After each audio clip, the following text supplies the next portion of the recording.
বন্ধুরা, কেমন আছেন? নিশ্চয়ই ভালো আছেন। আজকে আমি একটা টকের ডাল বানাবো এই আম দিয়ে। আমি একটা আম এরকম নিয়েছি, আর এরকম একটা ছোটো বাটি এক বাটি মুসুরির ডাল নিয়েছি। ডালটাকে ধুয়ে নেব ভালো করে,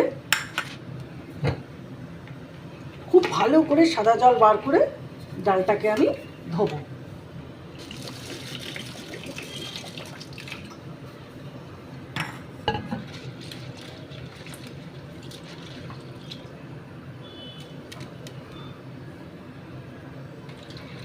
ডাল ভালো করে ধুয়ে নিয়েছি, এবার আমি ফুটতে দেবো।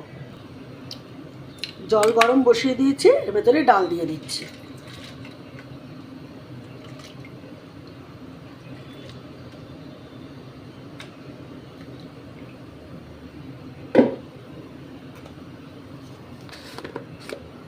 একটু নুন দিয়ে দিচ্ছি। ডালটা এবার ফুটুক, তখন আমি এই আমটাকে কাটি। আচ্ছা, আমি এই ডালটা নামানোর সময় একটা ভাজা মশলা দেব।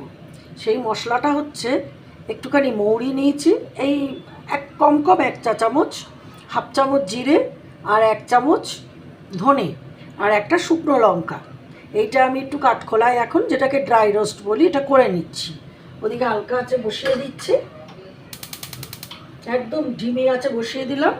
এদিকে আমটা কাটবো, ওদিকে ডালটা আমি সেদ্ধ হতে দিয়েছি। আমটা এবার কেটে ফেলছি। আমি খোলাটা ছাড়াবো না। যাদের মনে হয় খোলা ছাড়িয়ে করবেন।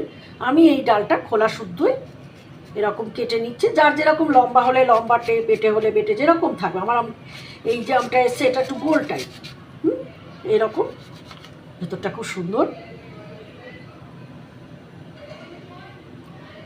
অনেকে ভাবছে না যে বর্ষার সময় টকের ডাল, টকের আম। আমার বাড়িতে খুব ভালোবাসে টকের ডাল খেতে, জানেন তো। আমাকে মোটামুটি যতদিন পাওয়া যায় ভালো মতন মার্কেটে, আমার হয়। সব রকম ডাল দিয়েই বানাই।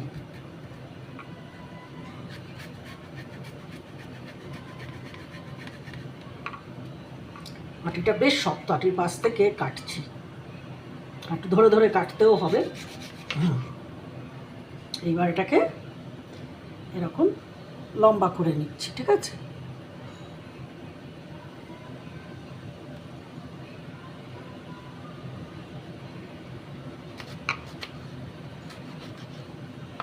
বোঝানো গেল? এটাকে চাইলে এরকম টুকরো করে নেব। আমি টুকরো করেই করব, যে যেভাবে পারবে সেভাবে কাটবে, যার যেটা চয়েস।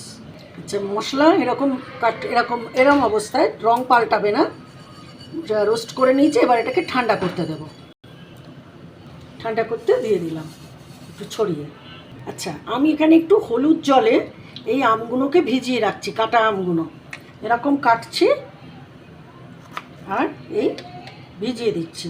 একটুখানি ভিজবে, যতক্ষণ ডালটা একটু ভালো করে ফুট খায় ততক্ষণ এটাকে ভিজোচ্ছি। তারপর এটা দিয়ে দেবো, ডাল হলুদ দিয়ে দেবো। এই যে এরকম করে একটু হলুদ জলে দিয়ে দিলাম। এদিকে ডাল ফুটছে। ডালের থেকে আমি আস্তে করে, এই যে ডালের যে গাদ বলি যাকে আর কি, এই যে ডালের পাশে সাদাটা, এগুলো আস্তে আস্তে এরকম তুলে দেব। হাতে সময় থাকলে এইভাবে ডালটাকে যদি ফোটানো যায়, ডালের আলাদা স্বাদ হয়। তেমন যদি না থাকে, ডালটা ফুট দেওয়া হলো, মানে বিশেষ করে সব টকের ডালের ক্ষেত্রে ডালটা ফুট খাওয়া হলো একটু পরে, নাহলে প্রেশার কুকারে খুব তাড়া থাকলে দিয়ে দেওয়া যাবে। কিন্তু ডালটা নুন দিয়ে ফোটার পরে যে গাছটা ওঠে, ওটা একবার কি দুবার একটু ফেলে দিলে স্বাদটা অসাধারণ স্বাদ বেড়ে যায়। ডালটা আর একবার ফুটে যেই একটুখানি গাদ আসবে, ফেলে দেবো, দিয়ে হলুদ দেবো, একটা কাঁচা লঙ্কা দেবো, সব দিচ্ছি। আর অল্পই গাদ উঠলো, যেটুকু উঠেছে সেটুকুও আমি তুলে এরকম করে ফেলে দিলাম। বোঝা গেল?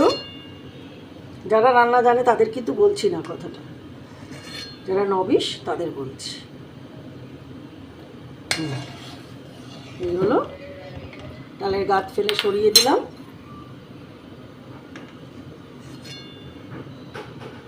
পরিষ্কার করে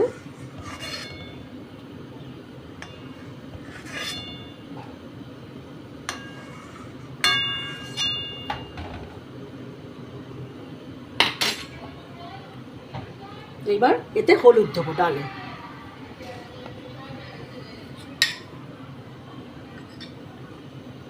একটু হলুদ বেশি যাবে, আমের ডাল, প্রায় হাফ চামচ হলুদ দিয়ে দিলাম, নুন কিন্তু দিয়ে দিয়েছি। এইবার আমি আমটা দিয়ে দিচ্ছি।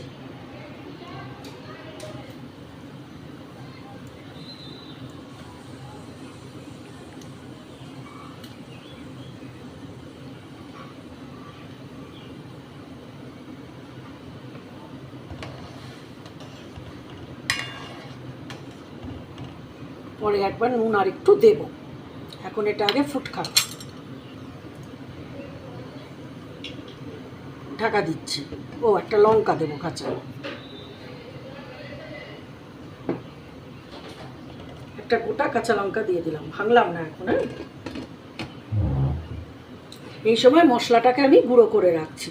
আম দিয়ে বেশ খানিকক্ষণ ফুটেছে, একটু এবার খুলবো, খুলে একটা জিনিস দেখাচ্ছি।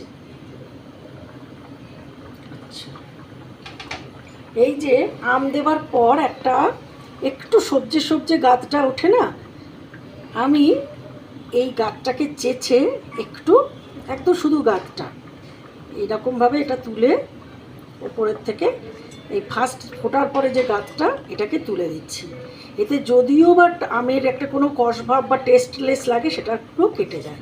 এই যে শুধু গাঁতটা ফেলে দিলাম কিন্তু, হ্যাঁ, এতে করে কোনো টেস্টের হবে না, টেস্টের আরও মানে কী বলবো, ইনহ্যান্স করবে, মানে ভালো আরও স্বাদ বাড়বে। এটা আবার একটু ফুটুক, ওই জন্য আমি খোলা কড়াইতে একদম অথেন্টিক পুরনো নিয়ম সেইভাবে দেখাচ্ছি। আর মুসুর ডাল বেশি নাড়ে না, তাই আমি ঢাকা দিয়ে দিচ্ছি। এইবার ও একটু সেদ্ধ নিজের মনে হোক। ডাল ফুটছে, এখন আমি একটা জিনিস দিচ্ছি।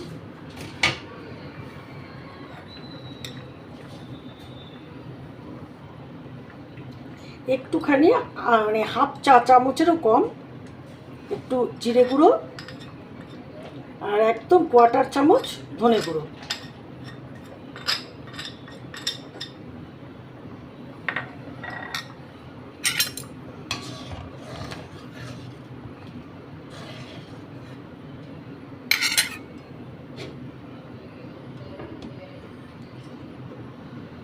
আচ্ছা, হয়ে গেছে মনে হচ্ছে ডাল সেদ্ধ।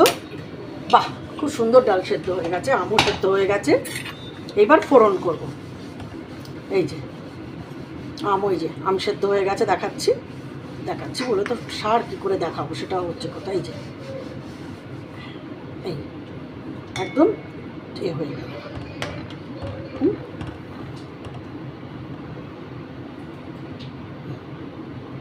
আমি এবার ডাল ঢেলে নিচ্ছি, নিয়ে সম্বার করছি।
এবার তেলে আমি একটু সর্ষে আর দুটো চেরা শুকনো লঙ্কা ফোড়ন দিলাম। লঙ্কাটা একটু ভাজা হোক, হলে ডাল ঢেলে দেবো, যেরকম সম্বার দিই আর কি আমরা। এবারে ডালটা ঢেলে দেবো। এইখানে ডাল ঢেলে রেখেছি, পুরো ডালটা এখন আমি ঢেলে দিচ্ছি সম্বারে।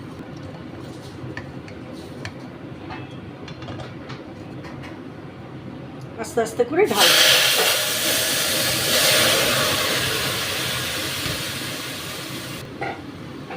ডালটা সম্বারের সাথে একটু ফুট খাক। সুন্দর একটা গন্ধ ছড়িয়ে গেল। তাহলে সম্বার পড়লেই কি সুন্দর গন্ধ বেরোয় না? ডালটা একটু ফুটে উঠুক সম্বারের সাথে। আচ্ছা, এইবার দেখাচ্ছি ওই যে ধনে জিরে আর শুকনো লঙ্কা মৌরির যে একটা পাউডার বানিয়েছিলাম, আমি কিন্তু মিহি পাউডার করিনি। পাউডারটাকে ঠিক এইরকম ফর্মে করে রেখেছি, দেখাচ্ছি। একদম গড়গড়া, এটা আমি নামানোর সময় দিয়ে দেবো। এই যে গড়গড়া বলি না, গড়গড়া করে কোটা কোটা করে করে রেখেছি, এটাকে আমি নামানোর সময় দিয়ে দেবো। আচ্ছা, একটুখানি নামমাত্র মিষ্টি দিয়েছি।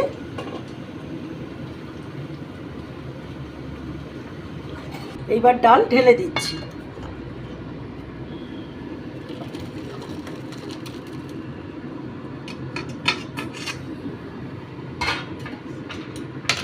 ডাল ঢেলে দিলাম।